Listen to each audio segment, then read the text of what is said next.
विलय करने की बात है। अगर आप पार्टी अलग चला रहे हैं और हम लोगों ने अगर ये कहा कि आप पार्टी का अपने को विलय कर लीजिए, अलग अलग दुकान, छोटा छोटा दुकान चलाने से क्या फायदा है। नमस्कार, लाइव सिटीज देख रहे हैं आप और मैं हूं आपके साथ निशा बर्नवाल।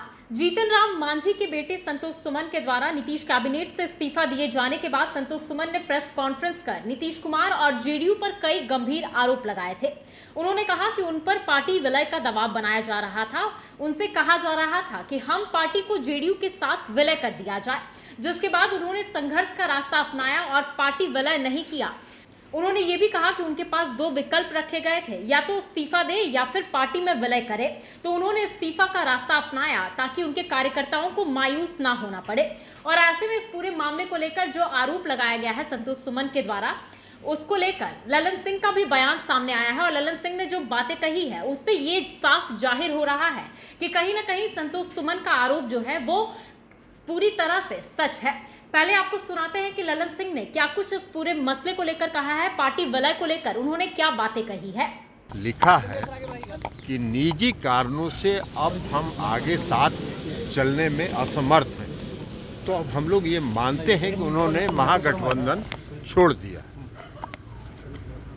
तो छोड़ दिया तो उनके जगह पर मंत्रिमंडल विस्तार होगा ना, किसी को जगह। अब ये तो मुख्यमंत्री जी का विशेषाधिकार है, कब विस्तार करेंगे, किसको बनाएंगे, नहीं बनाएंगे, इसमें हमारा तो आप पर आरोप लगा कि आरोप लग रहा है कि आप लोगों ने दबाव दिया था, दबाव दिया कि विलय कीजिए, नहीं तो इस संघर्ष में क्या करते वो। विलय का संघर्ष करने की क्या बात है। विलय करने की बात है। अगर आप पार्टी अलग चला रहे हैं और हम लोगों ने अगर ये कहा कि आप पार्टी का अपने को विलय कर लीजिए, अलग अलग दुकान, छोटा छोटा दुकान चलाने से क्या फायदा है, तो इसलिए इसमें बुराई क्या है।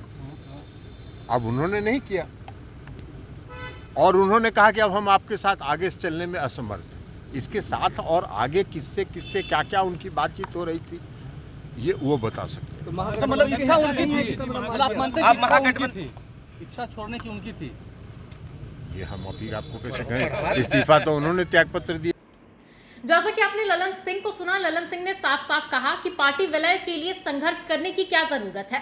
पार्टी विलय की ही तो बात थी। लोग अलग अलग छोटे छोटे दुकान चला रहे थे, छोटी छोटी पार्टियां चला रहे थे, तो ऐसे में विलय कर दिया जाता तो क्या ही बड़ी बात हो जाती।